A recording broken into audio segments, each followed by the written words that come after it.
Bienvenidos a CONAGI 2021, el primer Congreso Nacional de Guías de Turismo de Costa Rica. Recuerde que este es un evento gratuito, inclusivo y certificable, que llega a usted gracias a la Federación Nacional de Asociaciones de Guías de Turismo, FENACITUR. Su participación está siendo registrada minuto a minuto, por lo que al finalizar el evento, usted podrá solicitar una certificación de las horas para renovar sus credenciales en la dirección www.fenagitur.com. Este ha sido un tiempo difícil, pero somos guías de turismo y sabemos que podemos lograrlo. Tenemos un país bello, tenemos un país único.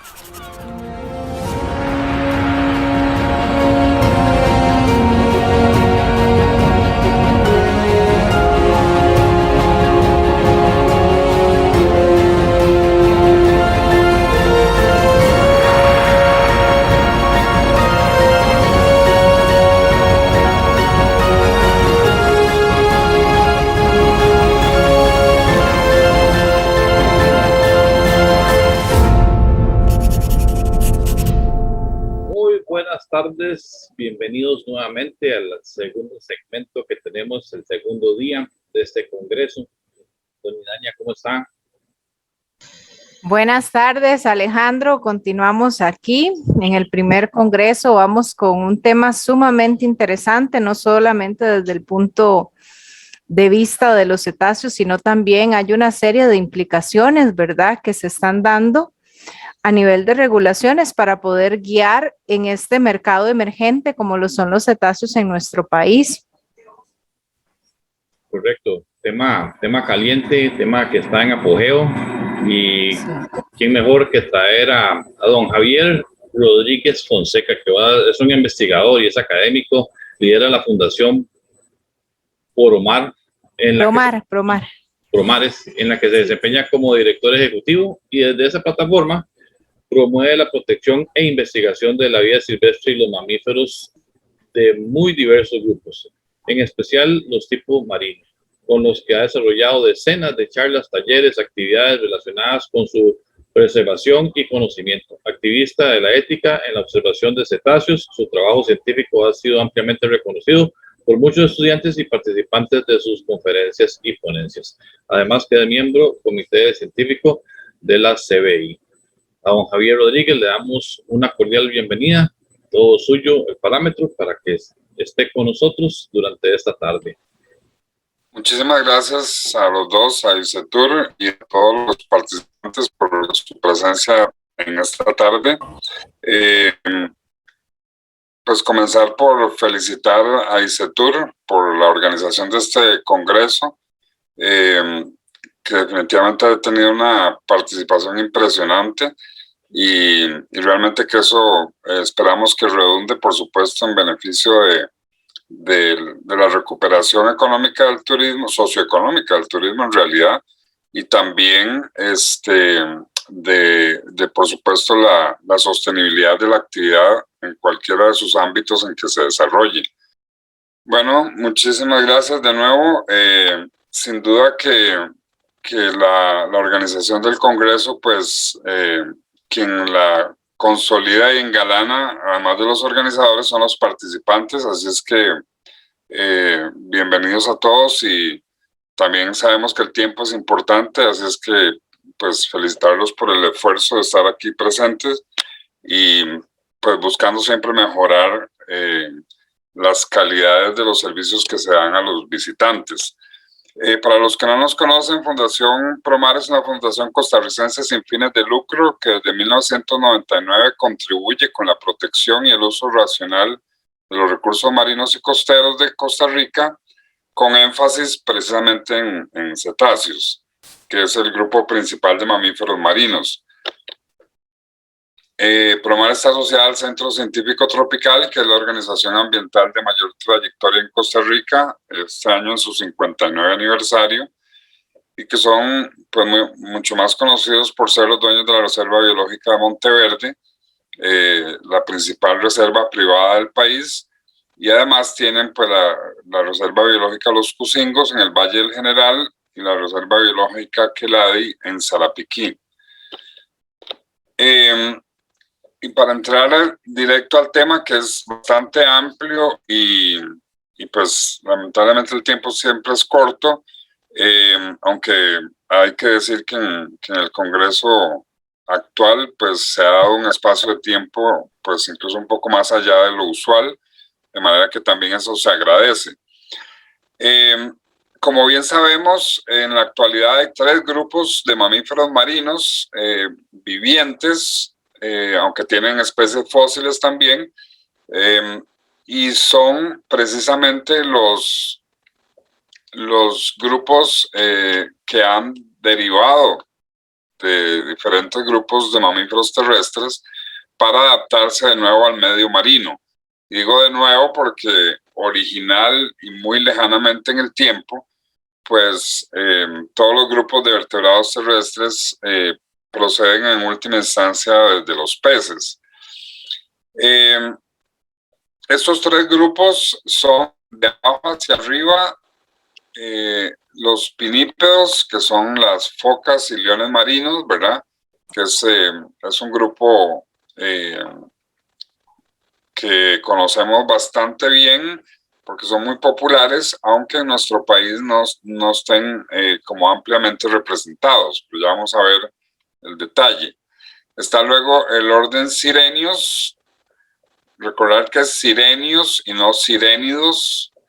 El orden Sirenios comprende los manatís y los dugongos, y el orden Cetáceos, que aquí pues se incluyen los 2 grupos principales dentro de cetáceos, ¿verdad? Es un grupo bastante más grande que los 2 anteriores en cuanto a diversidad de especies y está subdividido en grupos, y pues aquí están representados lo que podríamos llamar, ¿verdad?, delfines y ballenas, que son las 2 divisiones principales. En general, como podemos ver, todos comparten entre sí algunas cosas que son importantes, ¿verdad? Las aletas, o mejor dicho, las extremidades del cuerpo, tanto las anteriores como las posteriores, transformadas en aletas, ¿verdad? En todos los 3 grupos eso es característica en común. En los leones marinos y focas, esto que vemos aquí, que a veces se confunde con la cola, son las aletas correspondientes a las extremidades de atrás, ¿verdad? Las extremidades posteriores. La cola es muy pequeñita, corta y está en medio de cada una de las 2 aletas. Sin embargo, en los sirenios y en los cetáceos, las aletas posteriores, pues que suplantaron o se modificaron de las patas posteriores, a las extremidades posteriores, han desaparecido en el tiempo. Los ancestros, tanto de delfines y ballenas como de manatís, tenían aletas atrás, pero estas fueron reduciéndose en tamaño hasta desaparecer, por lo menos, para concentrar toda la fuerza y el movimiento del animal en la cola, ¿verdad? Entonces, esa es, digamos, como la característica más importante que comparten los 3 grupos entre sí. La otra es un cuerpo hidrodinámico, ¿verdad? Que es más alargado que grueso, aunque eso puede variar un poco en el caso de los manatís y algunas ballenas más tan anchas como largas casi, digamos. Pero en general, en los 3 grupos el cuerpo tiene características hidrodinámicas, es decir, de forma que se desplacen adecuadamente o puedan desplazarse adecuadamente en el agua. Por supuesto que la transformación de las extremidades en aletas también contribuye con ese mejor movimiento en el agua. Y una tercera característica que comparten de una u otra forma es la reducción o desaparición inclusive de algunas características de la piel y de la parte externa del cuerpo de estos mamíferos, en el sentido de que también se han reducido o han desaparecido inclusive para dar una forma más hidrodinámica al cuerpo. El pelo, por ejemplo, se ha reducido mucho en los grupos o incluso ha desaparecido del todo. En algunos casos, como los cetáceos, principalmente la piel es totalmente lisa, de manera que la resistencia del agua es mínima. Conforme el cuerpo se mueve en el agua, el pelo reduce esa movilidad, pues opone más resistencia que la piel desnuda, digámoslo así. Y por otra parte, también ha habido gran reducción o desaparición de las orejas, ¿verdad? Esa estructura característica de todos los mamíferos, la mayoría, porque también se ha reducido significativamente en grupos de mamíferos que llevan vida subterránea, ¿verdad? Como los topos o las taltuzas. Pero en el caso de los mamíferos marinos también ha ocurrido eso, ¿verdad? Se ha reducido o desaparecen incluso las orejas, que es esa estructura que protege la abertura del oído externo. Pero imagínense una ballena azul con orejas, ¿verdad? Definitivamente eso entorpecería el movimiento del animal. Entonces, en ese sentido, también han sido adaptaciones que comparten los tres grupos. Sin embargo, si profundizamos un poco, pues veremos en ciertos aspectos que no son tan parecidos como pueden parecerlo a simple vista, ¿verdad? Y quizá una de las formas más drásticas de notar esa diferencia o esas diferencias es viendo el cráneo de representantes, digamos, de cada uno de estos tres grupos. Aquí arriba tenemos el cráneo de una orca, aquí en el medio el cráneo del león marino y abajo el cráneo de un manatí. Lamentablemente en esta ilustración falta la mandíbula del león marino, pero tenemos la de la orca y la del manatí.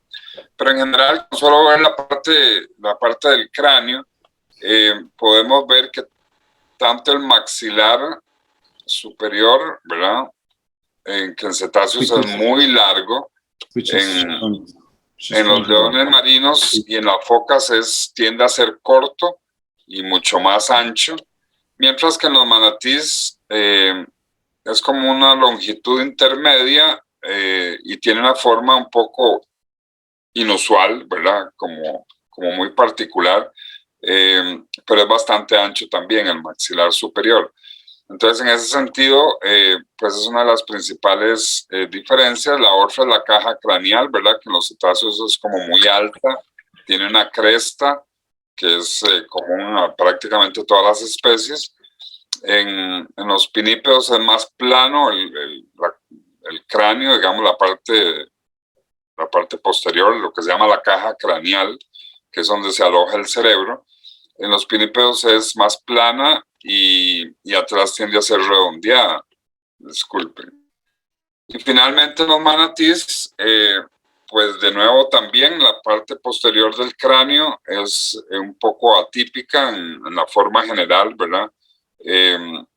Es baja, no tiene ningún tipo de cresta, pero tiene una forma un poco geométrica, digámoslo así. Y la parte de atrás también es muy cortada, ¿verdad? A diferencia de los cetáceos que la tienen más redondeada. Y luego también la fosa ocular, donde se aloja el ojo, en cetáceos pues apenas se nota lo que es propiamente la cavidad ocular. En los pinípedos está bien desarrollada y en los manatíes pues tiene un tamaño intermedio. Y el otro aspecto importante es la dentadura, ¿verdad? En los cetáceos, los que tienen dientes, ¿verdad? Porque las ballenas tienen barbas para filtrar plancton que han sustituido a los dientes, pero los cetáceos que tienen dientes, que son la mayoría, pues a diferencia de los mamíferos terrestres, ya no son dientes especializados, sino que son todos iguales. Pues en una vida totalmente acuática, el animal nada más captura la presa y se la traga, ¿verdad? No hay posibilidad ni manos, ¿verdad? Porque son animales con aletas, ni el entorno permite que el animal, por decirlo así, se eche a desgarrar la presa, a masticarla. No hay posibilidad de eso, entonces el animal nada más utiliza los dientes para prensar y tragar. En el más complicado de los casos, para arrancar pedazos de carne, pero igual se tragan, ¿verdad? Cuando la presa es muy grande. Pero lo normal va a ser que prense o agarre la presa y se la trague de una vez. En los pinípedos sí hay diferenciación de los dientes, ¿verdad?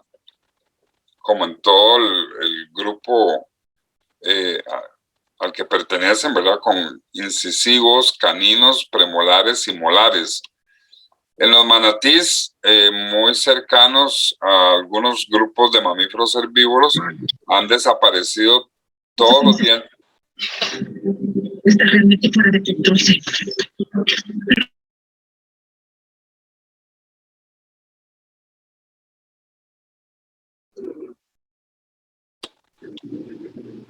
En los manatíes, les decía, han desaparecido toda la batería de dientes frontales, es decir, los incisivos y los caninos o colmillos no existen en manatís, y solo están en la parte más interna de la boca los molares y un par de premolares, de manera que también la dentadura es una diferenciación importante y profunda, si se quiere.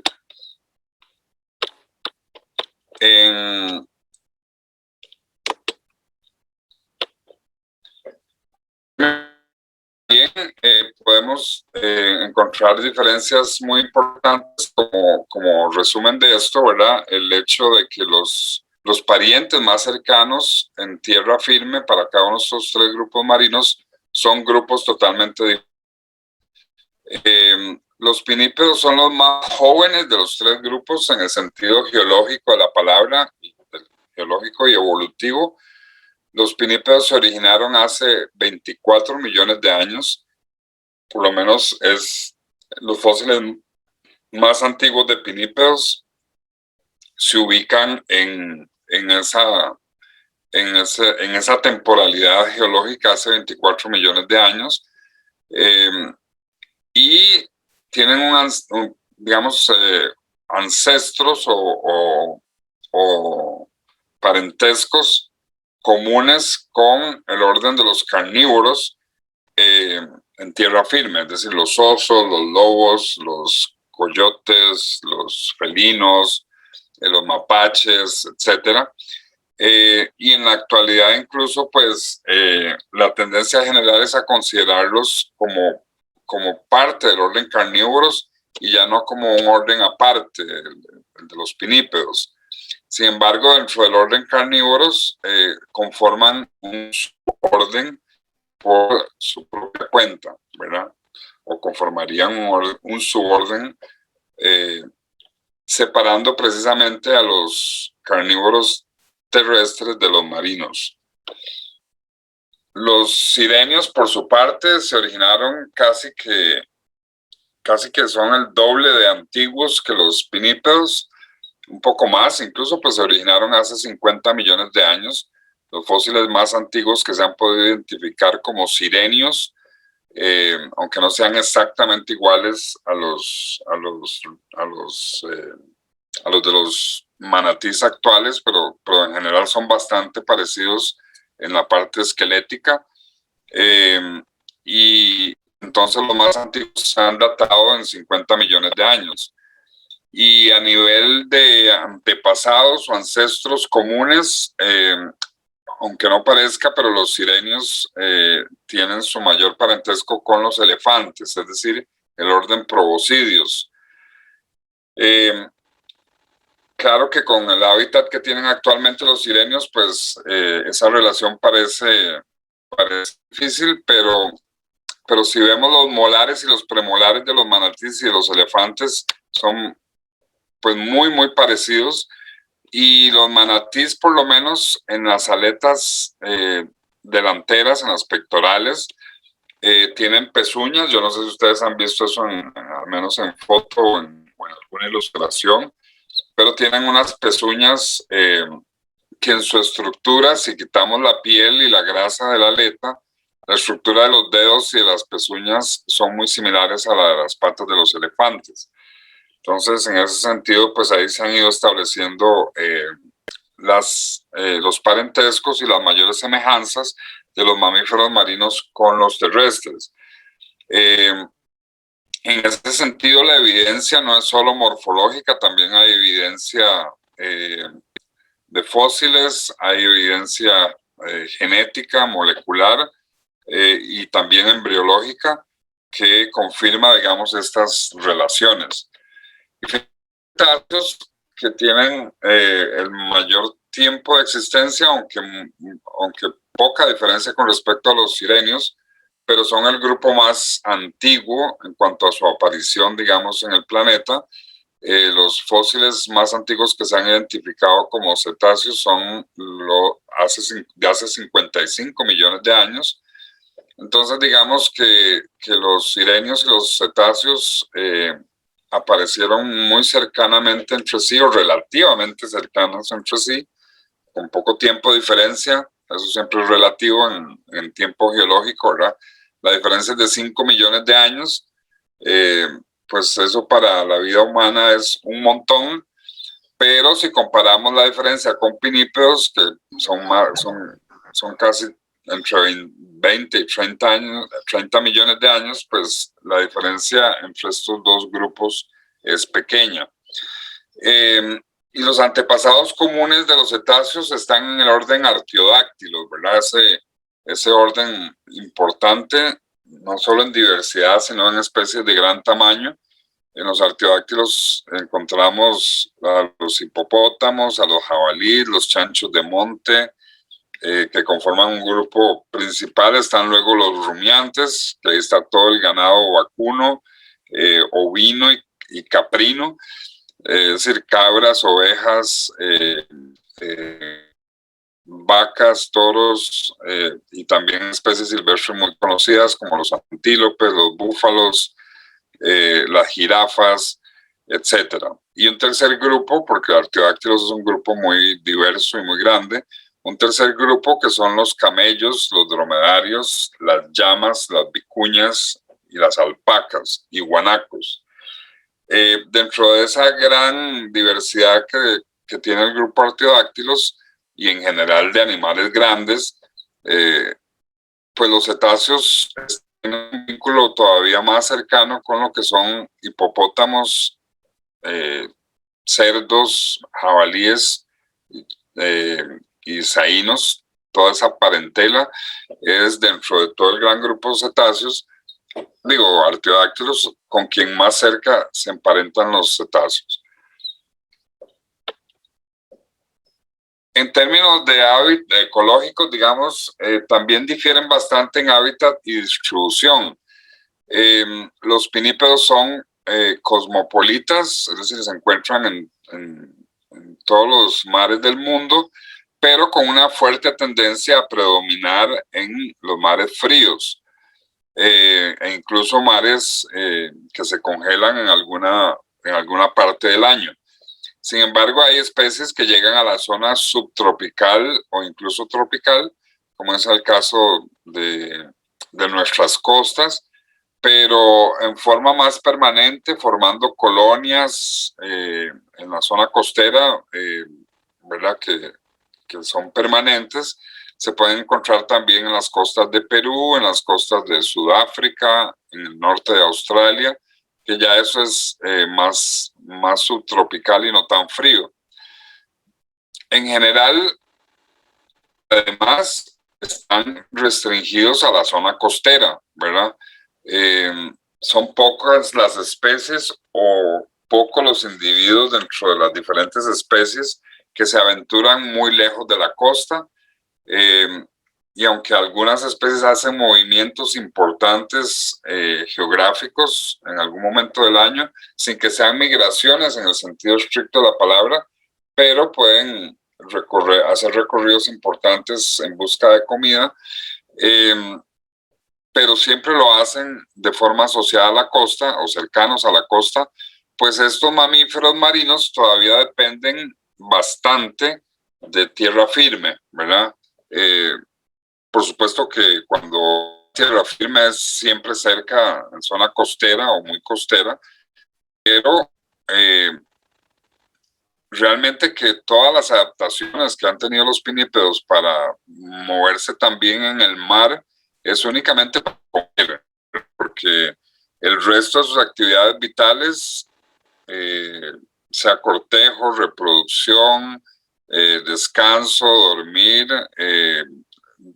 dar de mamar a las crías, rascarse la oreja, etcétera, todo lo demás lo hacen en tierra firme, ¿verdad? Ya sea en la arena, en zona rocosa o incluso en sitios en que la costa cercana tiene vegetación baja, que puede ser incluso zacate, pues ahí igual también se acomodan, pero siempre muy cerca de digamos, del límite entre el agua y el mar. Eso significa que realmente han aprovechado un nicho, tanto en términos de hábitat como de su función en el ecosistema, pues que tal vez estaba poco ocupado y han sido exitosos ahí. Hay quienes dicen que los pinípedos son una forma de transición hacia mamíferos totalmente marinos, pero pues de momento creo que ninguno de los que estamos presentes en el planeta en estos momentos podremos verificar si eso es cierto o no, porque si eso es cierto, está en proceso y probablemente si se vuelven totalmente marinos, será dentro de varios miles de años como mínimo. Entonces, pues no seremos nosotros quienes podamos verificar eso. Pero hay quienes plantean que es un grupo de mamíferos marinos que se han adaptado al hábitat costero y pues que no representan, digamos, un proceso de evolución hacia formas totalmente marinas. Sin embargo, como ya vimos, desde el punto de vista anatómico, están perfectamente adaptados para vivir en el mar y sin embargo siguen volviendo a tierra firme a hacer todas sus actividades que no sean comer. Entonces, eso también nos dice lo importante que es comer, ¿verdad? Los sirenios, por su parte, también, a diferencia de los sirenios, no se encuentran en aguas frías, todo lo contrario, más bien se encuentran limitados por la temperatura del agua, que debe ser por lo menos tibia, por decirlo así, y los sirenios entonces son especies tropicales, subtropicales, y también ahí se comparten con los pinípedos muy restringidos a la zona costera.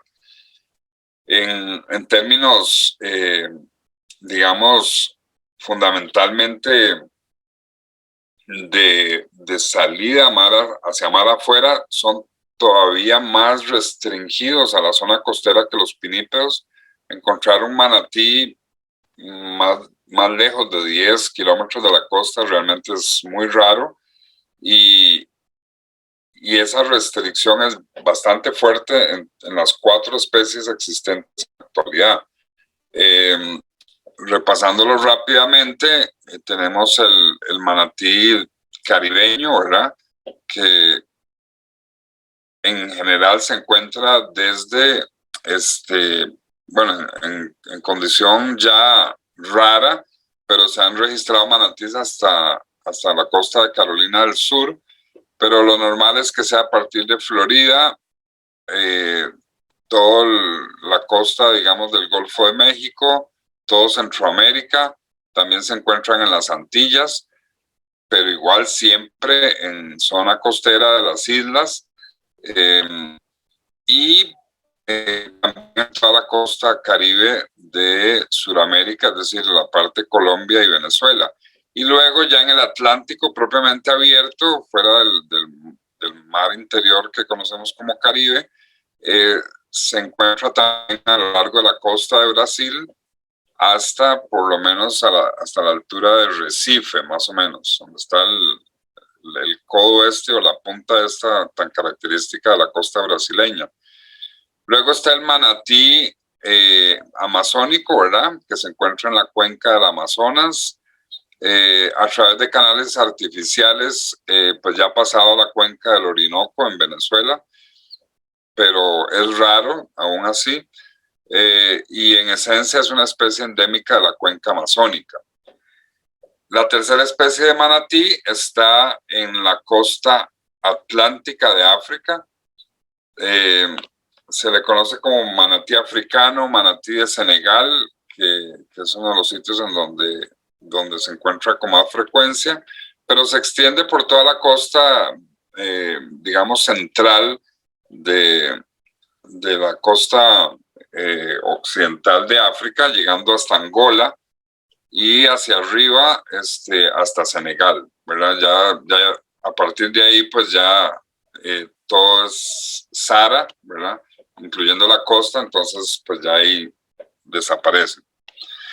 Y la cuarta especie es el dugongo, que en esencia externamente es como ver un manatí, solo que la cola en vez de redonda es bifurcada, ¿verdad? Entonces, aunque la bifurcación no es tan honda como en la cola de los cetáceos, pero sí es claramente bifurcada y con dos terminaciones en punta, ¿verdad?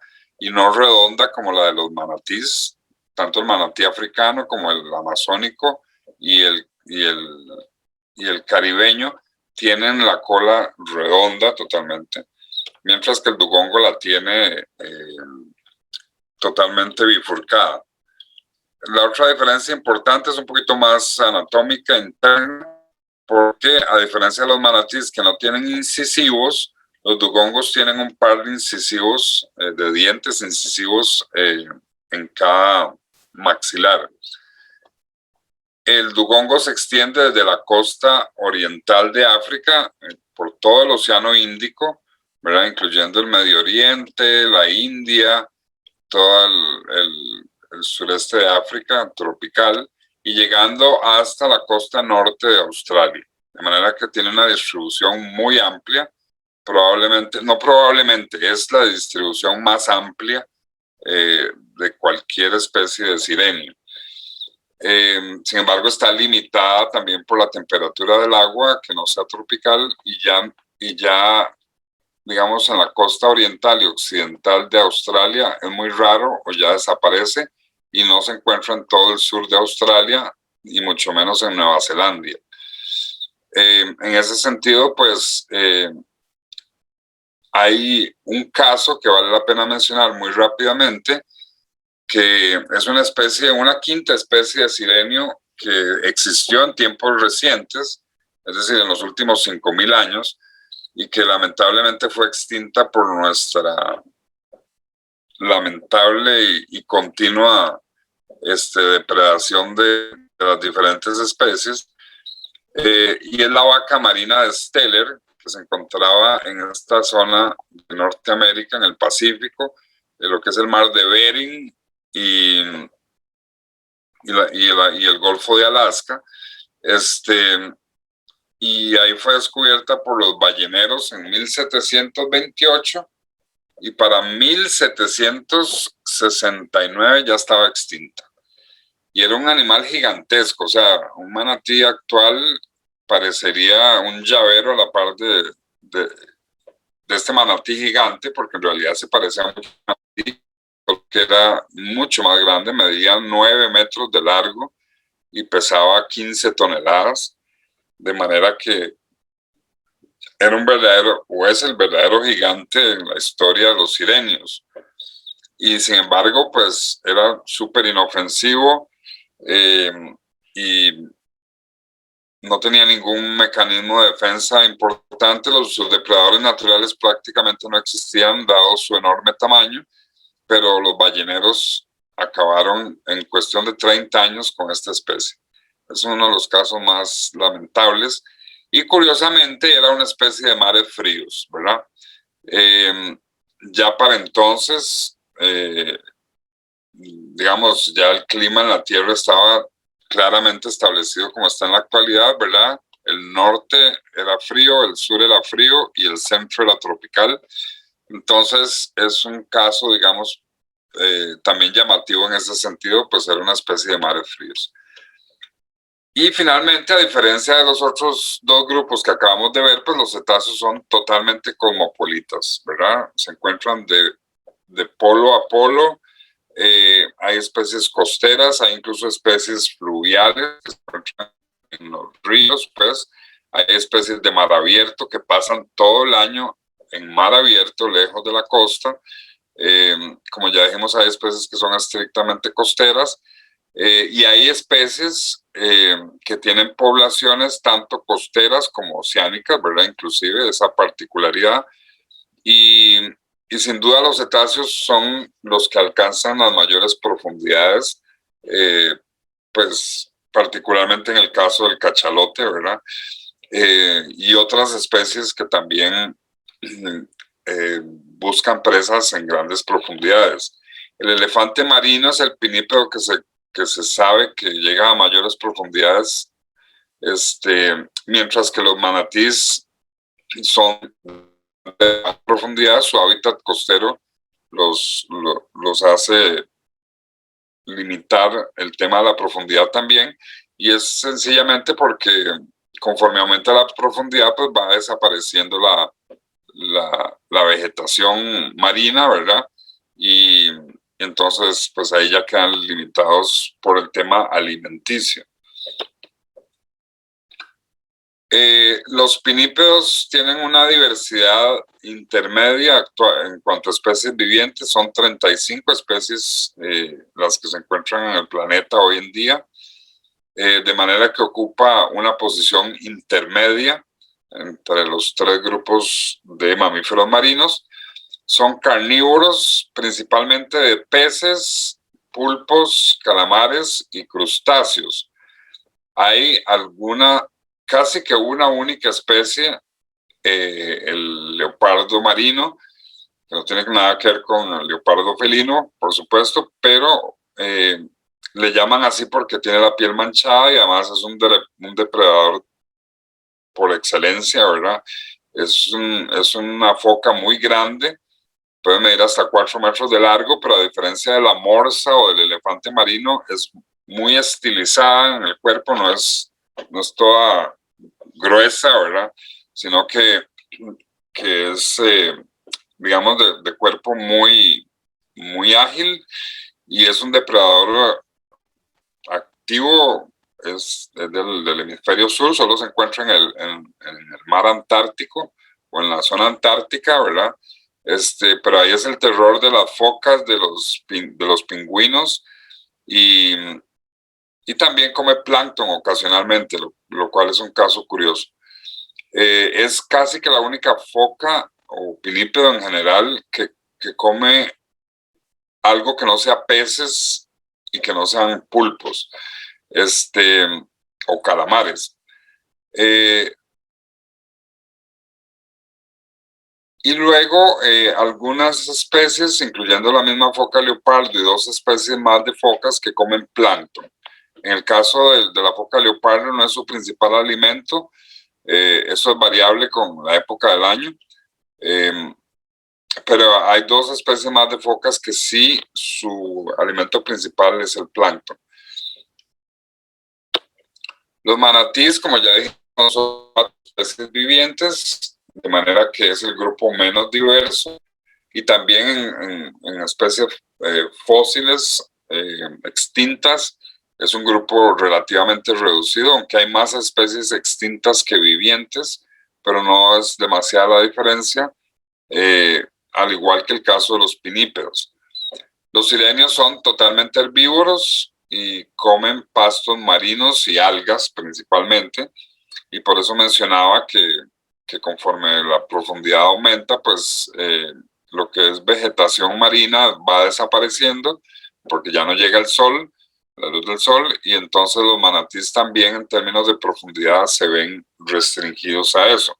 Por supuesto que hasta los cetáceos que usan a mayor profundidad pues están restringidos por el aguante que puedan tener, ¿verdad? Recordemos que todos los 3 grupos, como mamíferos que son, tienen que salir a la superficie a respirar, ¿verdad? Son de respiración pulmonar, por lo tanto, pues tienen una capacidad limitada de bucear a profundidad, pero son los mamíferos que mayor capacidad tienen para bucear a profundidad, y casi que vertebrados, no peces, por supuesto, también son de los que tienen mayor capacidad de aguante bajo el agua. Y finalmente, pues los cetáceos, como mencionábamos, con 90 especies vivientes, es el grupo de mayor diversidad, y que se originaron pues también de forma más antigua, entre 53 y 55 millones de años. Son básicamente carnívoros. Las ballenas tal vez no cumplan tanto con el término depredador, en el sentido de que no tienen ni que perseguir a la presa, porque el plancton ando en el agua, ¿verdad? Nada más esperando, entre comillas, a ser comido. Y en este sentido, pues los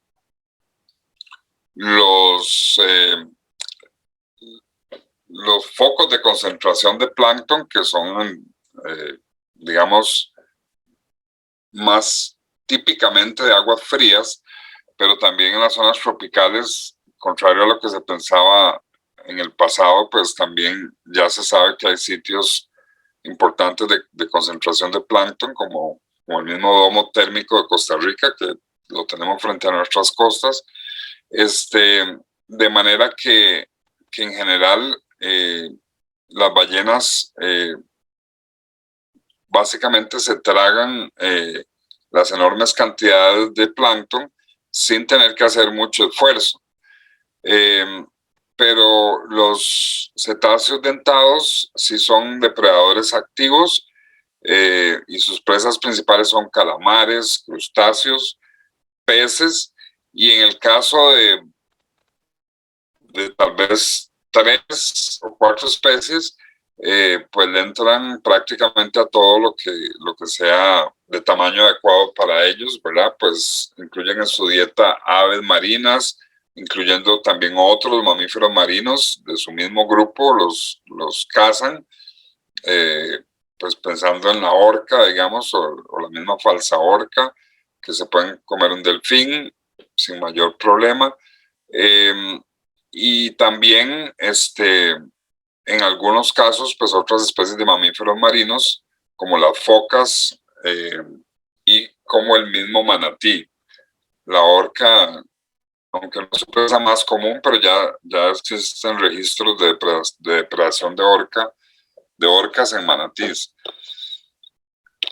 Y bueno, ahora vamos a entrar un poco a detallar más el caso de los cetáceos, en razón de ser el grupo más diverso, no solo en Costa Rica, sino que en el mundo, o al revés, como quieran. No solo en el mundo, sino que también en Costa Rica son el grupo de mamíferos marinos más diversos, son los mejor adaptados, los más ampliamente distribuidos en todos los mares del mundo, y pues también son los que ustedes con mayor probabilidad van a ver, incluso los que hagan el tour de Tortuguero, o si hay tours a Barra del Colorado, o los que hayan ido a Gandoca Manzanillo, pues sabrán que el manatí es muy difícil de ver, aunque esté ahí, pero es complicado verlo, y ofrecer el tour de manatí definitivamente es algo pues de alto riesgo. Lo mejor es pues ofrecer un tour que es maravilloso de por sí a los canales de Tortuguero o de Barra del Colorado, pues resaltando su numerosa fauna que se puede observar, ¿verdad? Si aparece un manatí por ahí, fantástico, ¿verdad? Pero son muy difíciles de ver. Además, el agua de nuestro Caribe es de naturaleza turbia, desde Honduras hasta Colombia. Los ríos que desembocan en el Caribe son de naturaleza turbia, y que lamentablemente además se ha reforzado por la deforestación. Entonces, pues cuesta mucho verlos. De Belice para arriba, las aguas, por diferentes circunstancias geográficas, las aguas de las costas son más transparentes, y en Florida, entre Florida y Yucatán es fácil nada más asomarse hacia la lancha o un metro de pie y uno puede ver ahí a los manatíes moviéndose tranquilamente, de manera que las condiciones ambientales, pues en ese sentido, son un poco más complicadas acá para efectos de la observación de manatíes. Y en el caso de los leones marinos que se presentan en nuestras costas en situaciones que todavía no se han podido determinar bien, es un caso poco estudiado. Hay 2 especies de leones marinos que se han registrado para el Pacífico de Costa Rica. Pero bueno, hay que tener suerte porque no tienen una época fija del año para aparecer, pero casi todos los años, yo diría que todos los años, se tienen registros de leones marinos en algún punto o puntos de la costa de nuestro Pacífico. En el Caribe, pues existió la foca monje, que era una foca que se encontraba, la foca monje del Caribe, pues se llamaba, porque hay 3 especies de foca monje. Una es del Mediterráneo, la otra es de Hawái. Esas todavía están, digamos, aunque están amenazadas, pero la foca monje del Caribe, esa lamentablemente se extinguió hace ya casi 70 años y se encontraba en todo el Caribe con una distribución muy parecida a la del manatí caribeño.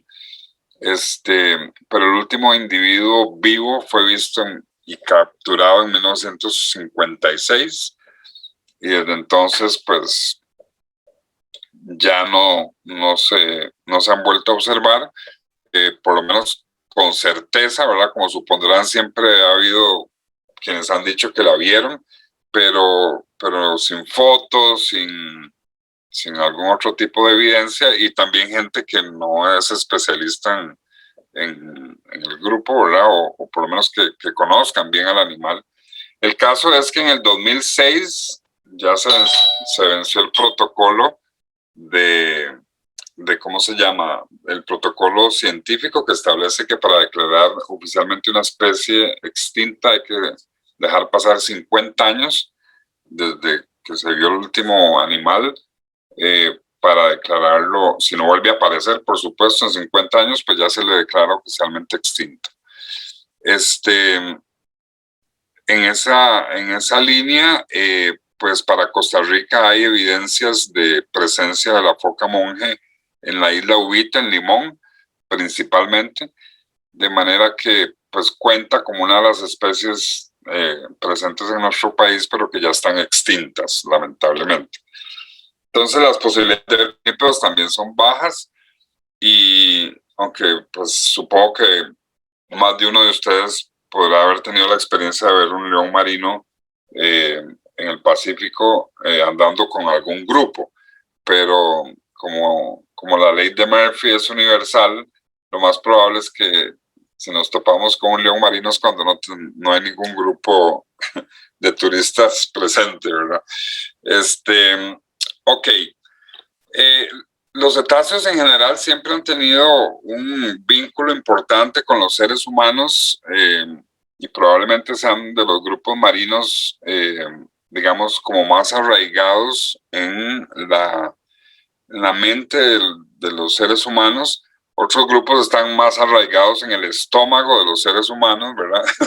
Porque han sido, pues nuestra relación con ellos ha sido para consumo. Pero en el caso de los cetáceos, aunque también ha habido consumo involucrado, pero hay como también otras sensaciones que nos vinculan con ellos que van un poco más allá del tema alimentario. Y una de ellas, sin duda, es el tamaño, ¿verdad? El tamaño de las ballenas y algunos otros cetáceos, como el cachalote, pues siempre han capturado la imaginación del ser humano, pues por sus enormes proporciones, ¿verdad? Aquí podemos ver la ballena azul, que es y sigue siendo el animal más grande que ha habitado la Tierra. Aquí vemos el tamaño un humano, ni siquiera de un latino.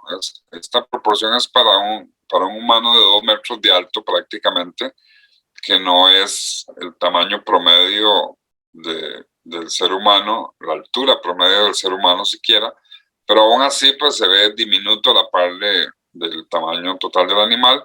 Y aquí lo podemos ver un poco más gráfico. Esta es una persona de 1,80 m y este es el cráneo de una ballena azul promedio, ¿verdad? Ni siquiera es el cráneo de la mayor ballena azul que se conozca.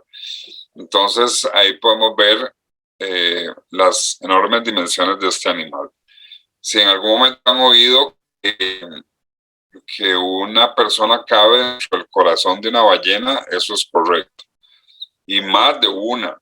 Es decir, si se pudiera abrir, como compartir, el corazón de una ballena azul es como el tamaño de un carro pequeño. Y caben 4 personas, sentadas por lo menos, ¿verdad? De manera que eso les puede dar una idea. El corazón de una ballena pesa entre 600 y 700 kilos. De manera que sí, eso es factible. Incluso en las aortas que salen del corazón, pues una persona puede pasar, puede, digamos, caber dentro de la aorta o de alguna de las venas más grandes de esta especie de ballena. Entonces, en ese sentido, pues sin duda son proporciones que a veces nos cuesta imaginar. La lengua de una ballena azul pesa en promedio 4 toneladas. También eso nos puede dar un indicio de una idea de las enormes proporciones que tiene este animal. En otros aspectos, pues cabe decir que es una especie bastante estilizada si la comparamos con algunas otras ballenas, como la ballena franca. Ven que una ballena azul, a pesar de su enorme tamaño, tiene una estructura corporal que refleja agilidad, y así vista desde alto, es como ver una flecha, ¿verdad? Prácticamente. Entonces, y eso se manifiesta digamos, en el nado del animal. Es un animal que no es lento, aunque tampoco es el animal más rápido del mar. Sin embargo, hay otras ballenas más pequeñas que la ballena azul que son más rápidas inclusive. Algunas características importantes de los cetáceos que realmente son propias de los cetáceos, no la tienen ni los sirenios ni los pinípedos, es el desarrollo de una aleta dorsal, ¿verdad? La cola, que en los cetáceos no hay una cola propiamente dicha externa, es, digamos, la punta del cuerpo donde termina la columna vertebral, pero ahí se han desarrollado aletas, una aleta a cada lado, las aletas caudales, que aquí se ven con más claridad, ¿verdad? Y en ese sentido, pues, son características que son propias de ellos. Recordemos que las aletas que tienen muy atrás los pinípedos en realidad son las aletas de las extremidades anteriores, no son aletas de la cola. Los cetáceos desarrollan aletas una a cada lado de la cola, aunque al conjunto se le suele llamar cola también, ¿verdad? Y la aleta dorsal. Aquí tenemos la aleta pectoral, que esta sí corresponde a las extremidades anteriores, a los brazos y manos, ¿verdad? Y esa es la otra cosa interesante, ¿verdad? Las aletas dorsales, la aleta dorsal y las aletas caudales no tienen esqueleto, solo tienen piel, carne y grasa, bueno, músculo. Entonces, en ese sentido, es una buena evidencia de que estas estructuras surgieron en los cetáceos y que no tienen nada que ver con las aletas, la aleta dorsal de los peces, ¿verdad? La aleta dorsal de los peces tiene espinas y que son parte del esqueleto del animal. Por supuesto que las aletas pectorales sí tienen esqueleto, ¿verdad? Ya eso lo vamos a ver, pero uno le quita la piel, la grasa y el músculo a las aletas pectorales de un cetáceo y lo que se encuentra es una mano, ¿verdad? Una mano corta, pero mano al fin. Pues ya eso lo vamos a ver más en detalle. Por supuesto que siempre hay excepciones y las ballenas francas no tienen aleta dorsal, ni tampoco hay dos especies que se llaman precisamente delfines sin aleta, y se refiere a la aleta dorsal que falta en este grupo también. Son 4 especies de ballenas francas en el mundo y 2 especies de delfines sin aleta dorsal. Entonces son 6 especies en total. De 90 no llegan ni al 10% las especies de cetáceos que no tienen aleta dorsal y que la perdieron secundariamente, porque los antepasados de estas ballenas y de estos delfines sí tenían aleta dorsal. Y las aletas caudales, pues sí, están presentes en todos los cetáceos, ¿verdad?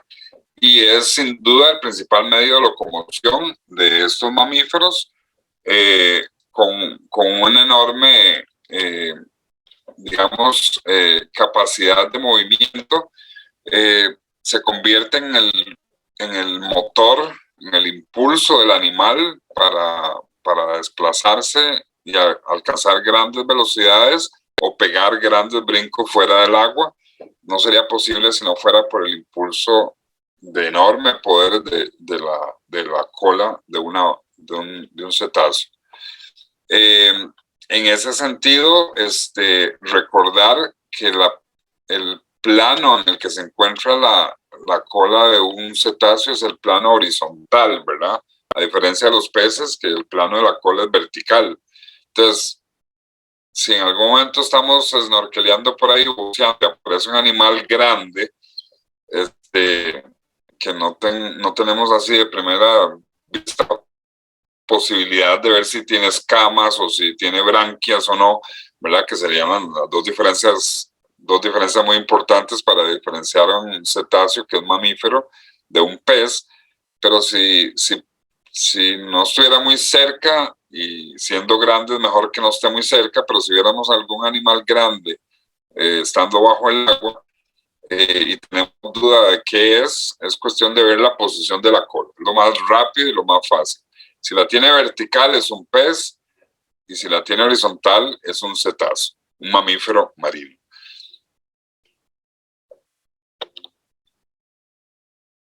También es importante mencionar un poco el tema de la relación entre las diferentes aletas de los cetáceos y el tamaño del cuerpo. La única aleta o aletas, que son las caudales, las de la cola, son las únicas aletas que guardan proporción en relación con el tamaño. Un cetáceo pequeño va a tener aletas caudales pequeñas, proporcionales a su tamaño. Entre más grande sea un cetáceo, más ancha va a ser su cola, ¿verdad? Más anchas van a ser cada una de sus aletas caudales, y por lo tanto en total el ancho de su cola. Y los extremos van aproximadamente de 35 centímetros, que puede tener el ancho de la cola de una marsopa, como la vaquita, que es uno de los cetáceos más pequeños del mundo, hasta 8 o 9 metros de punta a punta en la ballena azul, y ocasionalmente algunas ballenas francas también han alcanzado esos anchos de cola. Pero las aletas pectorales no son proporcionales al tamaño del cuerpo. No necesariamente un cetáceo va a tener las aletas más grandes según sea más grande su tamaño. Y el caso típico es el caso de la ballena jorobada. La ballena jorobada es la mitad del largo que una ballena azul, pero tiene una aleta pectoral que es el doble de larga que es la de la ballena azul, ¿verdad? Entonces, ahí sí no se guardan las proporciones necesariamente. Lo mismo pasa con la aleta dorsal. la orca macho tiene la aleta dorsal más alta de todos los cetáceos, hasta 2 metros de alto. Y sin embargo, la orca, que es 3 veces menos larga que una ballena azul, y tiene una aleta dorsal que es 4 veces más alta que la aleta dorsal de una ballena azul. La ballena azul anda como por medio metro de alto apenas, ¿verdad? Ese enorme cuerpo se ve diminuta. Y entonces en ese sentido, en las aletas dorsales tampoco hay necesariamente una relación de altura de la aleta con respecto a la longitud del cuerpo total del animal. Las aletas pectorales de la ballena jorobada miden entre 4 y 5 metros, mientras que la de la ballena azul normalmente anda por 2 metros, y siendo la ballena azul 2 veces más larga que la ballena jorobada. Entonces, repasando eso rápidamente, la proporción de tamaño de las aletas con respecto al cuerpo o a la longitud total del cuerpo del animal solo mantienen proporcionalidad en las aletas de la cola, las caudales. Esa proporción no se mantiene ni en las aletas pectorales ni en las aletas dorsales. Ok, aquí hay otra característica que es muy importante, la última que vamos a mencionar, y son los orificios nasales. Todos los mamíferos, incluyendo las focas y los manatíes, tienen los orificios nasales al puro frente del hocico, ¿verdad? En los cetáceos, aquí lo podemos ver, no hay ningún orificio respiratorio, no se ven las narices, sino que hay que subir y venirse hasta aquí atrás, ¿verdad? Y aquí en la parte superior de la cabeza están los orificios nasales. En las ballenas barbadas también pasa igual, en todos los cetáceos, y eso ha sido parte de un proceso evolutivo muy importante que le ha permitido a los cetáceos esa facilidad, porque realmente es una facilidad, porque así el animal sabe, toca la superficie, respira y se vuelve a meter, ¿verdad? Imagínense un cachalote, una ballena azul con los orificios nasales al puro frente del hocico, tendrían que salir a respirar así como de punta, incomodísimo, y que limitaría mucho el movimiento del animal, sobre todo teniendo en cuenta que son animales que tienen que salir pues cada cierto tiempo a respirar. En condición normal lo hacen con relativa frecuencia, de manera que no se, pues digamos, se necesitaba de alguna forma, por decirlo así, no es que se dio por eso, pero así ocurrió, pues lo ideal era tener los orificios nasales en una posición que permitiera incluso respirar cuando se va en movimiento, ¿verdad? Si se estuvieran aquí, habría casi que parar para salir a respirar. El soplido, que es el producto de la exhalación del aire guardado en los pulmones, ya usado, ¿verdad? Que es como cuando nosotros nos pegamos una buceadilla así en una piscina o en el mar, sin mascarilla ni nada, ¿verdad? Cuando salimos, dejamos, ¿verdad? Como salir el poco de aire de los pulmones, aire ya usado.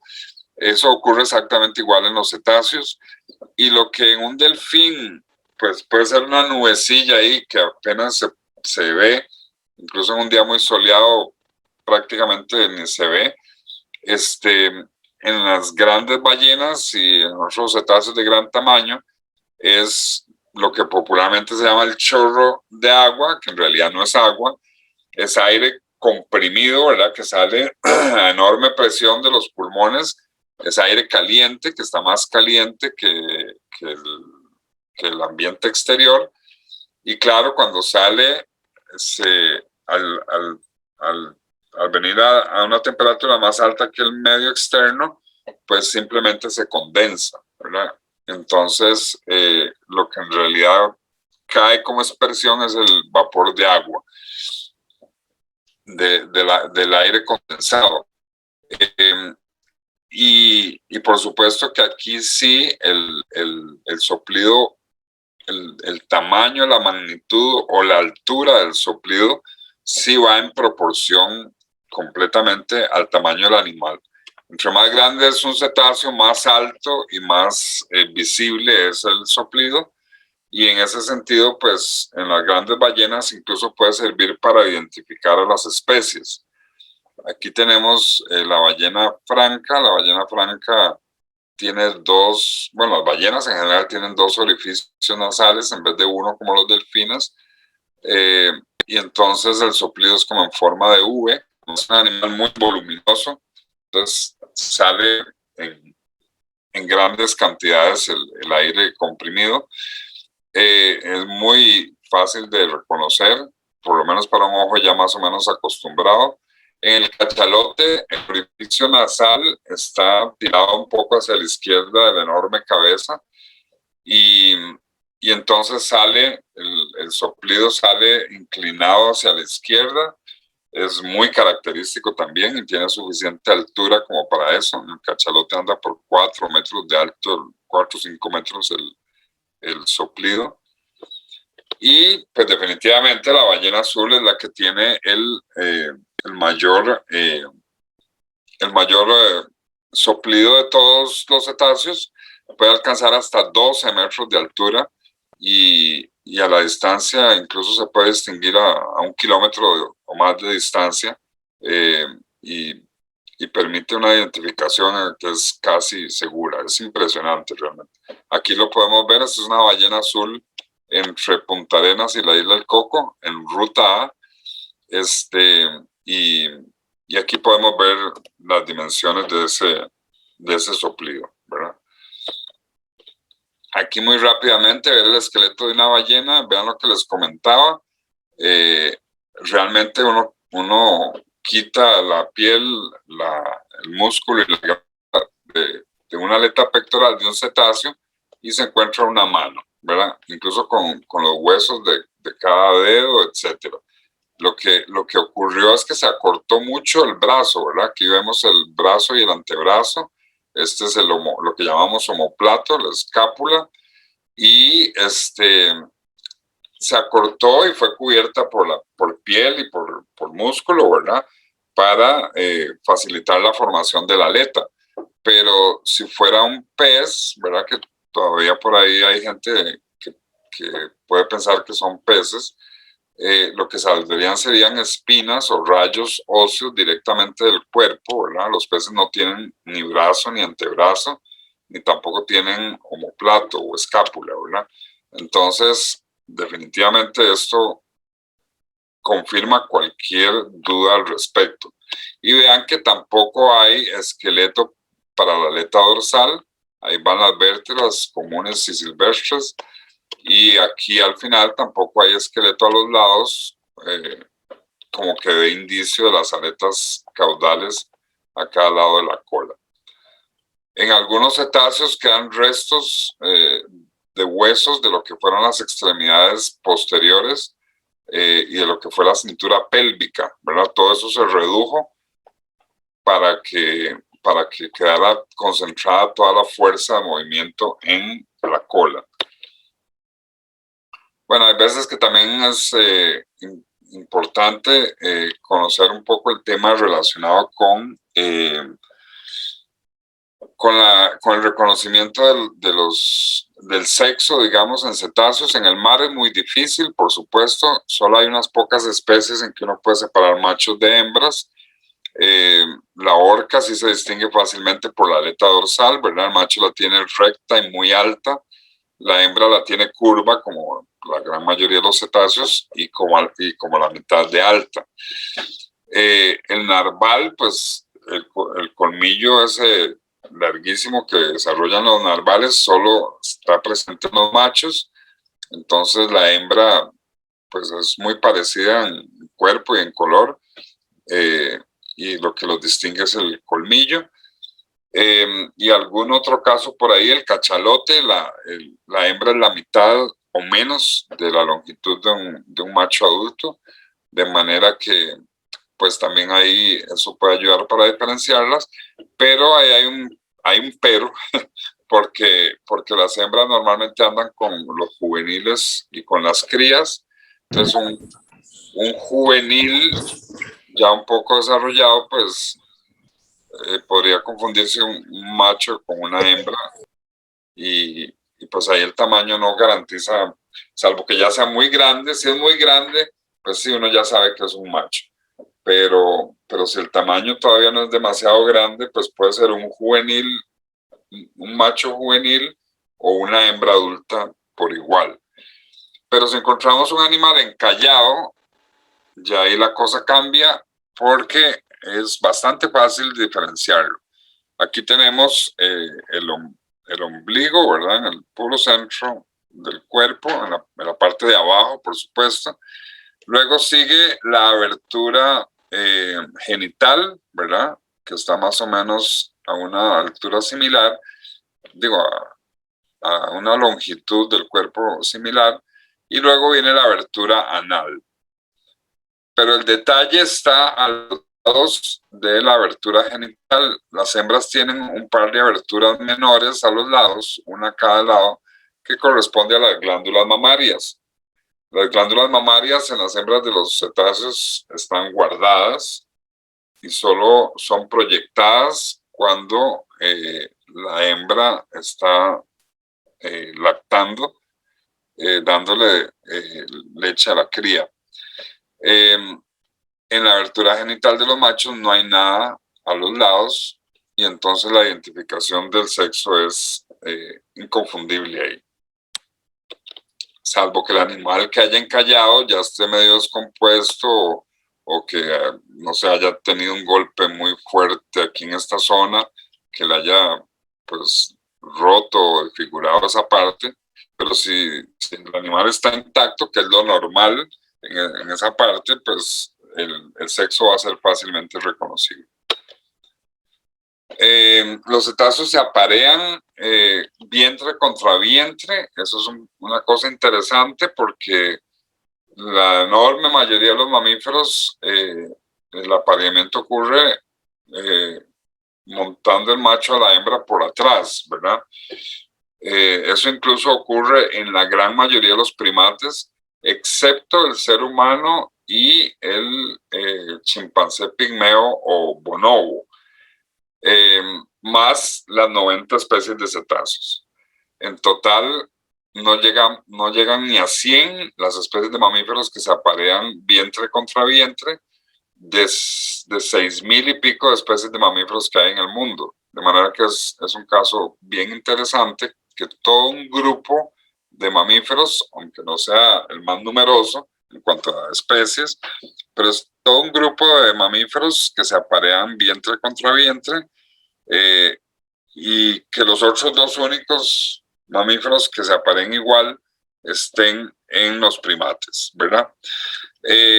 La posición puede ser vertical o puede ser horizontal, o incluso oblicua o inclinada, pero siempre cerca de la superficie, ¿verdad? Porque no hay que olvidar que aún en estas circunstancias tan agradables, pues hay que respirar, ¿verdad?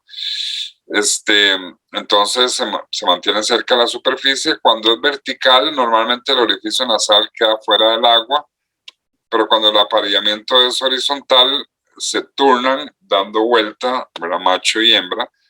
Pero en términos generales, el apareamiento dura muy poco en cetáceos, ¿verdad?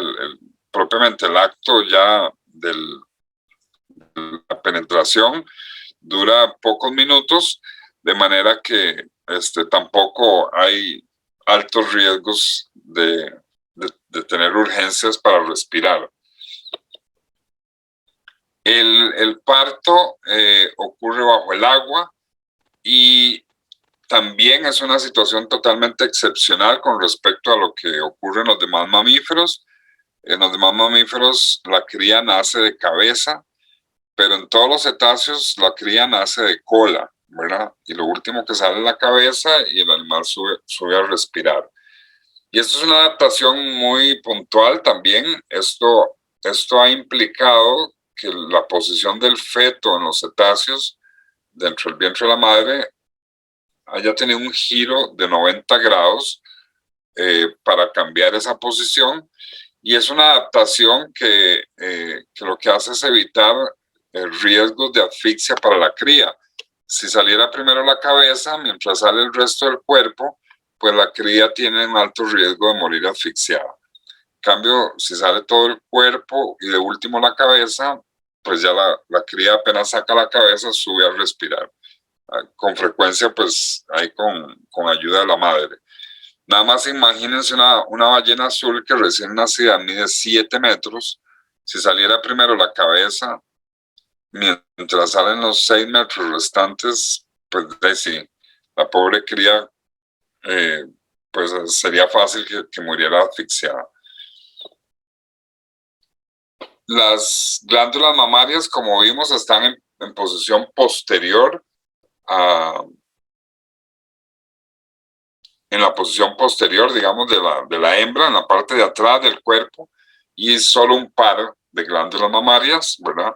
Normalmente los cetáceos tienen una cría por parto. Ahí se conocen excepciones en algunas pocas especies de partos dobles, pero lo normal, lo que ocurre casi siempre es un parto, digo, una cría por parto. Aquí se diferencian, digo, se asemejan a los pinípedos en que las hembras también tienen las glándulas mamarias en posición posterior, pero se diferencian de los manatís, que las hembras tienen las glándulas mamarias en posición pectoral, ¿verdad? A la altura del pecho, que es un caso también interesante. Pero tanto en pinípedos como en sirenios, también lo normal es una cría por parto. Un aspecto importante también relacionado con los cetáceos es el promedio de vida, digámoslo así, ¿verdad? Eso es muy variable entre especies, y normalmente va a haber una relación también que entre más grande es la especie de cetáceo, pues más tiempo de vida tiene. Los delfines, que actualmente pues conocemos como casi 30 especies de delfines, a veces pensamos que el delfín es una especie y ya, ¿verdad? Pero existen por lo menos 30 especies de delfines en el mundo, y en general, en conjunto, las especies de delfines promedian entre 25 y 30 años de vida en el mar. En los cetáceos más grandes, pues ahí sí varía un poco. Las orcas normalmente viven entre 50 y 70 años.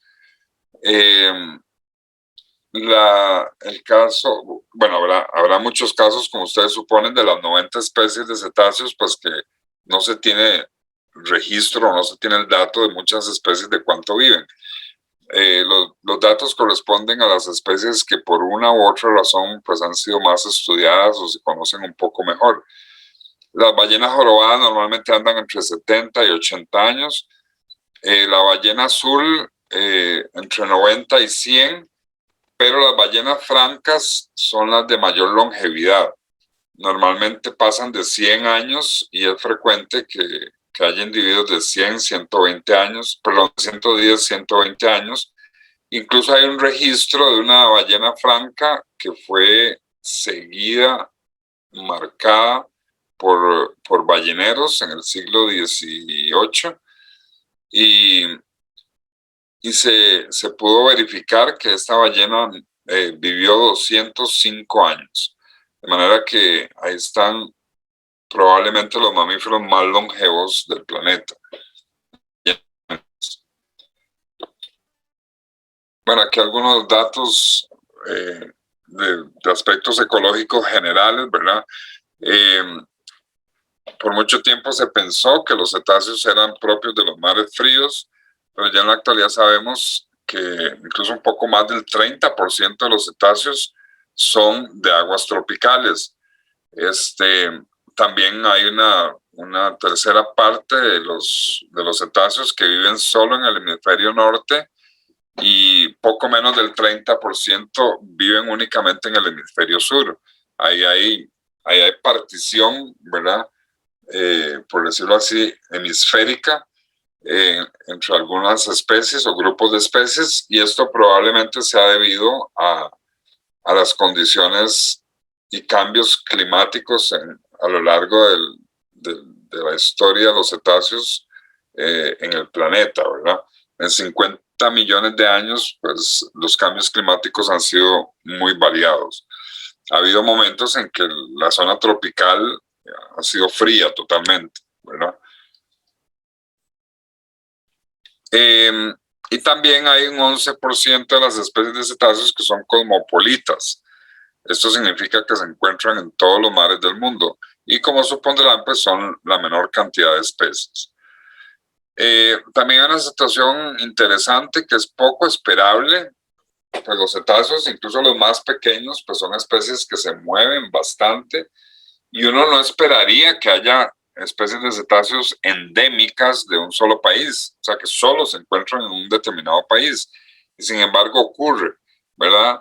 La marsopa vaquita, por ejemplo, que lamentablemente se ha vuelto muy popular en los últimos años, pero por su enorme riesgo de extinción en estos momentos, está al borde de la extinción, a pesar de muchos esfuerzos que se han hecho. Pero en este caso, lo importante de señalar es que la marsopa vaquita, que además es uno de los cetáceos más pequeños del mundo, solo se encuentra en el extremo norte del Golfo de California. ¿Se acuerdan, verdad, del mapa de México, más o menos? La península de Baja California, que está a la izquierda del mapa de México, y ahí entra el Golfo de California, ¿verdad? Que es un golfo larguísimo y angosto. Pues al puro fondo, allá arriba en el norte, ahí se encuentra la marsopa vaquita, y solo ahí, ¿verdad? Entonces es endémica de México y ni siquiera se encuentra en toda la costa de México, ni siquiera se encuentra en todo el Golfo. Está solo en la parte más norte del Golfo de California, no de México. Entonces, también hay una especie que es endémica de las costas de Chile. Hasta la fecha no se conoce todavía en Perú, que es el país que está más inmediato, ni se conoce en Chile, que haya dado la vuelta al Cabo de Hornos o algo así. Una cosa también bastante llamativa. En Nueva Zelanda hay una especie de delfín que es endémica de las costas de Nueva Zelanda, el delfín de Fraser. De manera que esas situaciones son interesantes y llamativas, ¿verdad? Las condiciones. Con permiso, profesor. Sí. Sí, era para comunicarle a todos que vamos a seguir con la exposición unos 5 minutos más y después vamos a dar unos 10 minutos de preguntas, porque también tenemos otras presentaciones durante la tarde. Sí, entonces, perdón. Buenísima. Perdón. Entonces, continuemos unos 5 minutos y después ya entramos con unas preguntas, unos 10 minutos para ver si seguimos con las demás plenarias. Muchas gracias, profe. Perfecto, gracias. Sí, voy a tener que cortarlo un poco. Realmente también destacar, digamos, las especies de río. Hay algunas especies que solo viven en el río, hay otras que pueden estar en el río y y que también salen a la costa, ¿verdad? Ahí andan.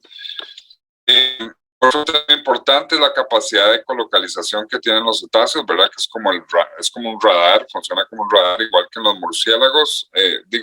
Igual que los murciélagos en el sentido de la función que tienen, ¿verdad?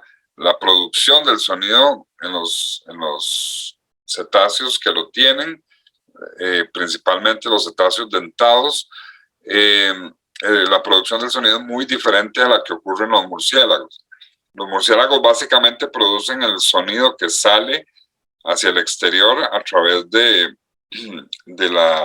las cuerdas vocales, ¿verdad? Que se encuentran en la garganta. En los cetáceos el sonido se produce a través de sacos de aire que hay en el tracto respiratorio, ¿verdad? Aquí los tenemos, aquí a los lados. Estos sacos producen una cantidad de sonidos al inflar y desinflar a voluntad el saco aéreo. producen el sonido. Van que están inmediatamente después del respiradero, ¿verdad? Aquí comienza el tracto digestivo que va hacia los pulmones, pero muy cerca de la parte por dentro, ¿verdad? Pero muy cerca de la salida al respiradero están los sacos aéreos. Hay un depósito de aceite en la cabeza, por eso es que hasta los delfines tienen la cabeza como bombeadilla, ¿verdad? En el cachalote es el extremo de tamaño, pero este depósito de aceite es muy importante, es un aceite especial que lo que hace es amplificar los sonidos que producen los sacos aéreos, pasan por aquí, amplifican los sonidos que salen disparados hacia afuera, y entonces donde chocan, donde van chocando, pues van reconociendo qué es lo que hay en el entorno, y eso en microsegundos, ¿verdad?, de tiempo, y regresan, pero no por las orejas o por el oído, en el caso de los cetáceos, como en el caso de los murciélagos, que entran directamente por las orejas y por eso las tienen tan grandes, para que sirvan como receptores del sonido de vuelta. En los cetáceos entran por la mandíbula. La mandíbula de los cetáceos tiene gran contenido graso y de aceite, y van directamente a este depósito que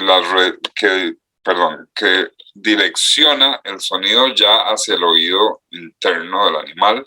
Ahí pasa al cerebro y el animal identifica y reconoce todo lo que hay a su alrededor de esa manera.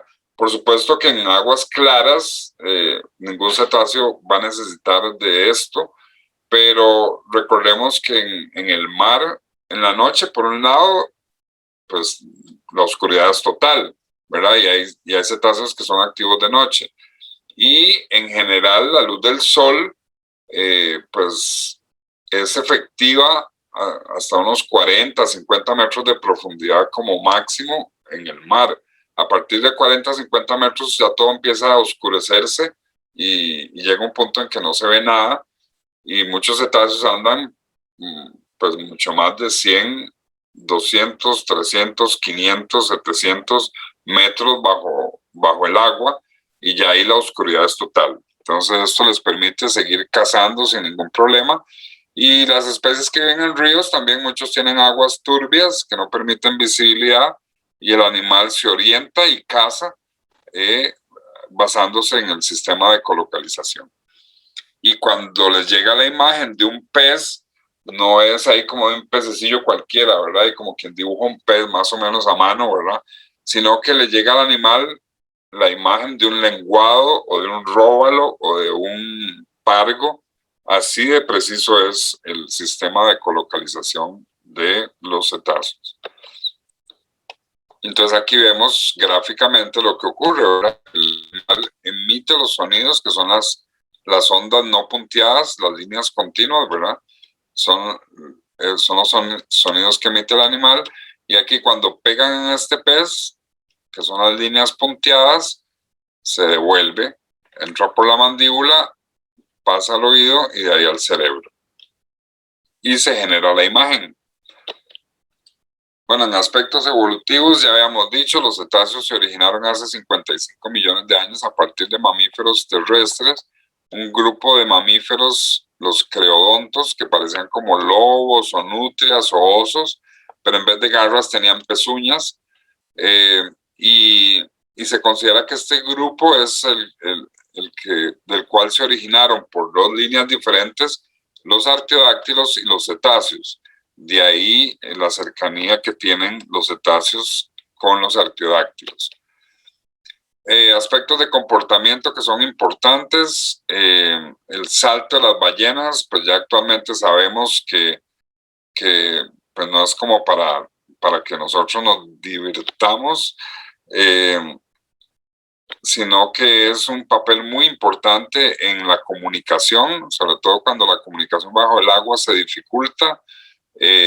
Señalar la posición es muy importante y lo hacen saltando fuera del agua. Recordemos que los cetáceos en general tienden a ser sociales y la cohesión de grupo, mantenerla es importante. Y cuando comen muchas veces se dispersan, pero señalan su posición mediante el salto. En el caso de las ballenas jorobadas, el salto también es muy importante desde el punto de vista de cortejo, de manera que en este sentido son aspectos de total relevancia, incluyendo los saltos de los delfines y de otras especies. Bueno, el comportamiento alimenticio de los es sumamente variado. Hay formas, pues hay formas de captura de la presa individuales, hay capturas grupales, y dentro de ambas categorías hay formas muy variadas: persecución, acecho, atontamiento por sonidos de colocalización muy fuertes. En fin, hay una gran variedad.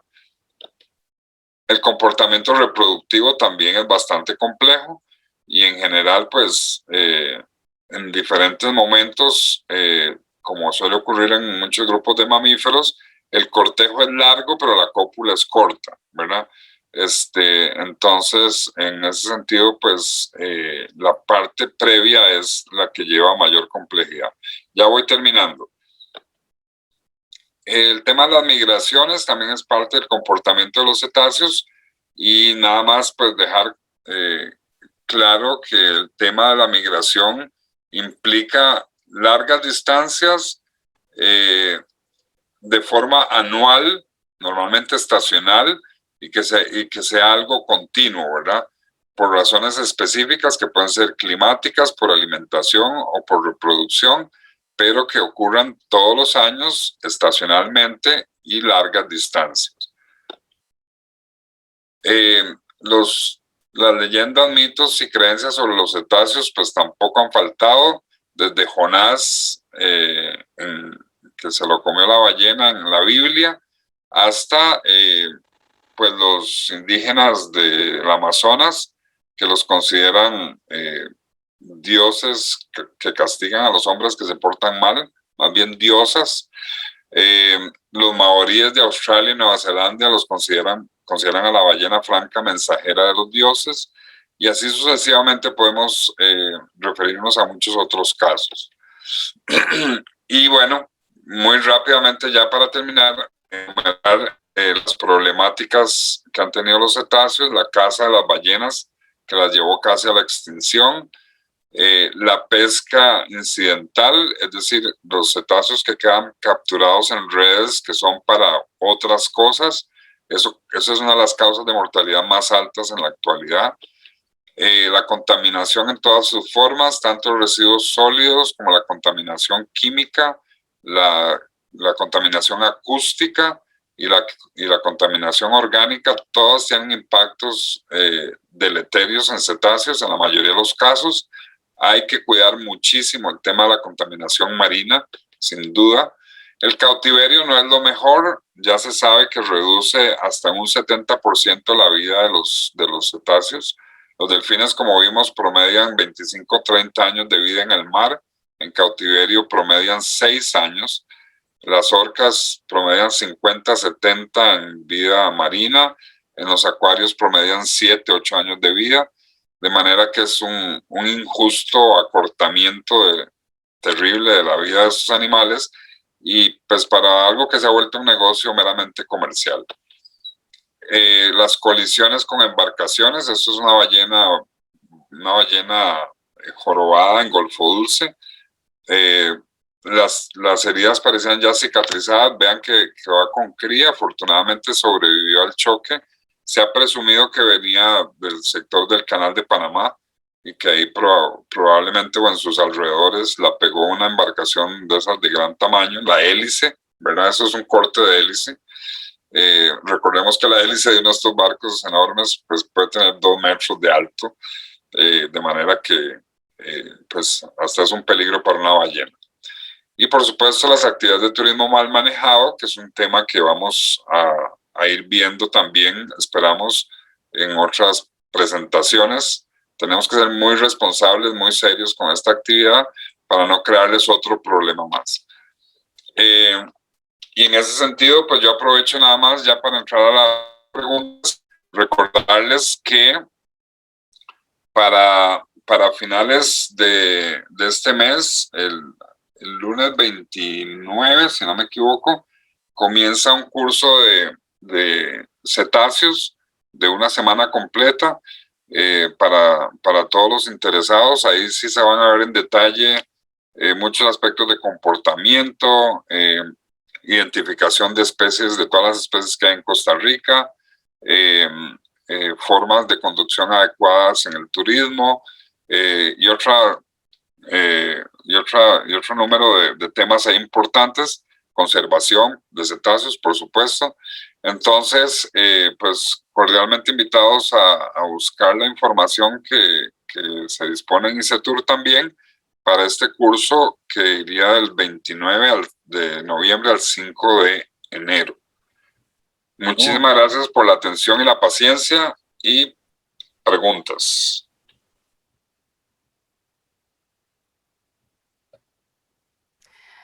Muchísimas gracias, don Javier, por esta presentación tan exquisita en estos gigantes, ¿verdad?, de nuestros mares. Vamos a pasar con lo que es el periodo de preguntas, presentarles a la compañera Dafne Ramírez González. Ella tiene 28 años, estudiante de ecoturismo en la UCR y también de arquitectura en la Universidad Veritas. Dafne es apasionada por la parte de la biodiversidad, tanto desde los procesos administrativos propiamente que lleva de nuestro estado, también como de cómo nosotros como seres humanos pues vamos impactando nuestro planeta y hacer formas de mitigación pues en este aspecto. Le encanta la historia natural y yo creo que a Dafne esta presentación de cetáceos le quedó, como dicen, como anillo al dedo. Adelante, Dafne. Hola, un gusto poder compartir con ustedes y con el expositor de hoy, Javier. Bueno, para empezar la sección de preguntas, vamos a ver el chat. Bueno, tenemos una pregunta de parte de Adolfo. Los delfines que entran al canal de Tortuguero, ¿por qué razones que entran? Perdón, reprise. Dice, ¿por qué los delfines que entran al canal de Tortuguero, por qué razones que entran a estas aguas? Bueno, este es un dato importante que también ocurre en otras partes. Hasta ahora solo se han podido verificar en el Caribe, curiosamente. Tenemos casos en el río Parismina, en el Matina, en el Zigzaola. En el Pacífico yo solo tengo referencias de pescadores que dicen que ingresan al Tempisque, pero no se ha podido verificar como sí se ha hecho en el Caribe, ¿verdad? Que hasta videos hay, ¿verdad? Y fotografías y, bueno, gente también que lo ha verificado. Pero normalmente el ingreso a ríos puede tener dos razones. Una, pues búsqueda de alimento, pero como exploratorio, ¿verdad? Y otra, pues simplemente como parte de una persecución de algún cardumen de peces. Recordemos que los delfines son, sobre todo el bufeo, el Tursiops truncatus, ¿verdad? Al que normalmente se le conoce en las guías como delfín nariz de botella por la traducción del nombre en inglés. Esta es una especie que gusta mucho de comer en las bocas de los ríos. Las bocas de los ríos tienen mucha productividad, ¿verdad? Y además hay una interesante mezcla de peces que son, digamos, que vienen tanto del mar o que son del río. Entonces, hay como muchas opciones diferentes. Y a veces en la persecución de algún cardumen, un grupo de delfines también puede entrar detrás de ellos, digamos, entrar al río propiamente, ¿verdad? Pero principalmente esas dos razones. En ambos casos alimenticia, las dos razones. Ok, perfecto, gracias. También nos dice Google Esquivel, ¿cuántos manatís quedan aproximadamente en la zona del Parque Nacional Tortuguero? ¿Cómo qué? ¿Cuántos manatís quedan aproximadamente en la zona del Parque Nacional? Bueno, esa es la pregunta del siglo, literalmente hay que decirlo así, ¿verdad? Porque realmente las condiciones son tan complicadas para los avistamientos que no se ha podido levantar un censo realmente aproximado de cuántos manatíes puede haber en Barra Colorado Tortuguero. Incluso algunos intentos que se han hecho por marcar manatís pues han sido infructuosos. Actualmente creo que hay un proyecto ¿cómo se llama? De CONARE, que me parece que busca identificar por sonidos registros de manatís. Las vocalizaciones de los manatís, pues antes de los 90 se desconocían. Se han investigado ya un poco más y de los 90, más bien finales de los 90 para acá, pues ya se sabe que los sonidos incluso permiten identificar individuos e incluso más de ellos, ¿verdad? Entonces, pues es un buen método siempre y cuando pues se apliquen también tecnologías adecuadas. Entonces, en estos momentos, decir un número de manatís realmente es un tema que está pendiente. Igual para el Caribe Sur, ¿verdad? Que sí se ha podido identificar como que es una población que se mueve entre Costa Rica y Panamá. Los manatís que a veces se ven frente a Gandoca, Manzanillo, propiamente en el mar, y algunos se han visto dentro de la laguna de Gandoca, pues parece que pertenecen a esa misma población que se mueve entre Costa Rica y Panamá, Changuinola, Gandoca, Manzanillo más o menos, pero también ha habido dificultades para establecer como un tamaño de población. Pero sigue como en la misma línea de la zona del Caribe. Dice Miguel Ángel Alfaro: tengo entendido que la población de manatís en el Caribe costarricense está migrando hacia el área de Changuinola y Bocas del Toro. ¿Dicha migración es producto de la cantidad de botes específicamente en el área de Tortuguero?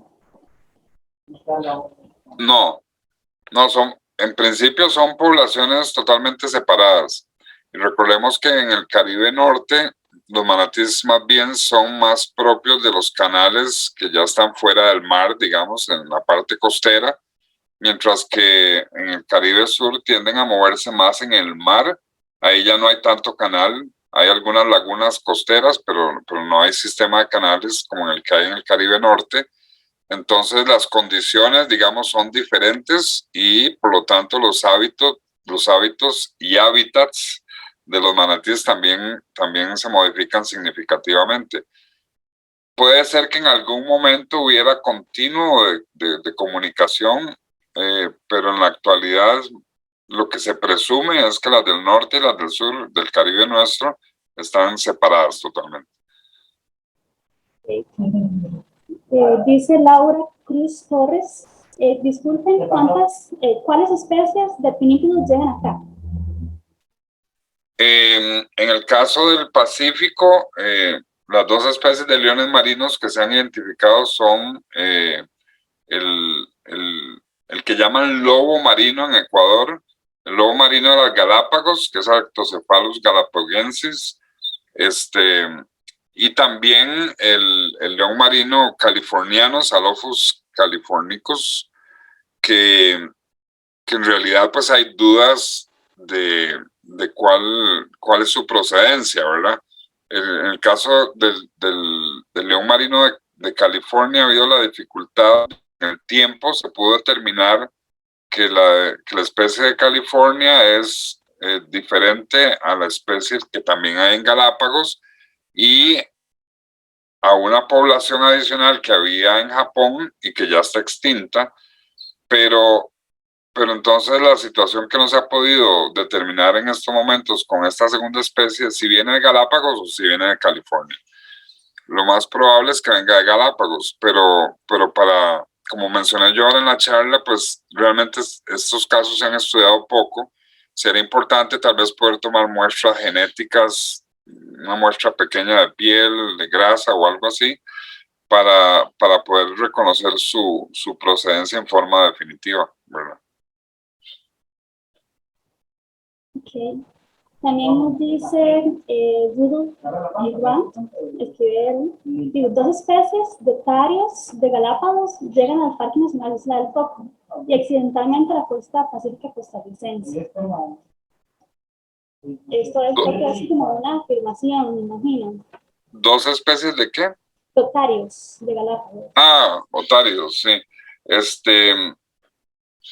Pues realmente ni siquiera se puede hablar de accidentalmente porque llegan con una regularidad tal, es decir, como les mencionaba yo, todos los años se ven aquí en la costa pacífica, en algún momento, en alguna parte, se ven leones marinos y pues es difícil asignarle una condición, ya sea, no son residentes, no parecen que sean migraciones tampoco se puede hablar de que sean accidentales, porque son lo suficientemente frecuentes como para pensar en que sean accidentales, pero sí hay una condición que es la más común, es que son juveniles casi siempre, y eso sí puede determinar una condición particular de los juveniles de estas especies que pueden ser como muy exploratorios, ¿verdad? Que puedan cogerlos a alguna corriente, ¿verdad? Y queden por acá cerca y buscan la costa y ya luego se vuelven a ir. Entonces, pero en general son opciones que se pueden considerar, pero ni siquiera en la isla del Coco se puede hablar que sean visitantes regulares y mucho menos que haya colonias formadas. Hay un único registro de, creo que principios de los 90, me parece, según los guardaparques, pues que hubo un intento de conformación de una colonia, porque se encontraron en la playa por varios días como 6 o 8 animales, pero bueno, una acción torpe ahí de un grupo de turistas y se fueron y ya no volvieron más. Entonces, pues es, digamos, como la referencia más específica respecto a esto. Y esa es la otra cosa interesante en el Pacífico. Que yo sepa, no existe ningún caso de siquiera 2 animales. Siempre son juveniles y solitarios, ¿verdad? Muchísimas gracias por esa respuesta muy contundente. También nos dicen Manfred García León, ¿cuáles son las principales especies de cetáceos que se pueden encontrar en el Golfo Dulce y cuál es el domo térmico de Costa Rica? Bueno, en el caso de ¿cómo se llama? De los de Golfo Dulce, pues habría que separar especies comunes de especies que ocasionalmente se pueden ver en el Golfo. Pero por lo menos hay 7 u 8 especies, ¿verdad? Son muy comunes el delfín manchado y el delfín bufeo o nariz de botella, ¿verdad? Que incluso tienen poblaciones residentes. La ballena jorobada, por lo menos estacionalmente, es infaltable en la segunda mitad del año. Las del sur son las que más entran al Golfo, las jorobadas que vienen del hemisferio sur. Las del norte, muy poco o nada entran a Golfo Dulce. Y luego, con relativa, también digamos en condiciones poco claras de su regularidad, se han visto orcas, se han visto cachalotes, se han visto falsas orcas, el delfín tornillo. Serían, digamos, las 4 especies que en segunda instancia yo diría que se podrían citar como tal vez no frecuentes, pero que sí, con un poco de suerte se pueden ver. Igual. Bueno. Sí, perdón, el domo, yo voy a aprovechar, lamentablemente esto que estamos viendo no lo pudimos cubrir, pero aquí está, este es el domo térmico de Costa Rica, que en realidad es un fenómeno, digamos, de surgencia de aguas frías del fondo marino que son desplazadas las aguas superficiales por los vientos, sobre todo la primera mitad del año, que son muy fuertes en el norte, en el Pacífico Norte, y entonces suben aguas frías del fondo para suplantar esa agua desplazada a la superficie por los vientos, y esas aguas frías del fondo surgen con muchos afloramientos de plancton.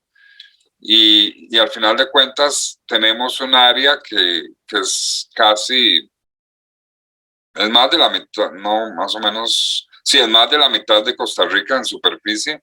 Esto tiene como 36,000 kilómetros cuadrados y tiene plancton hasta 400 metros de profundidad, de manera que es un verdadero depósito viviente de plancton, pero a través del año esto se expande y se contrae, y en esas expansiones puede alcanzar hasta aguas de El Salvador y sur de Guatemala.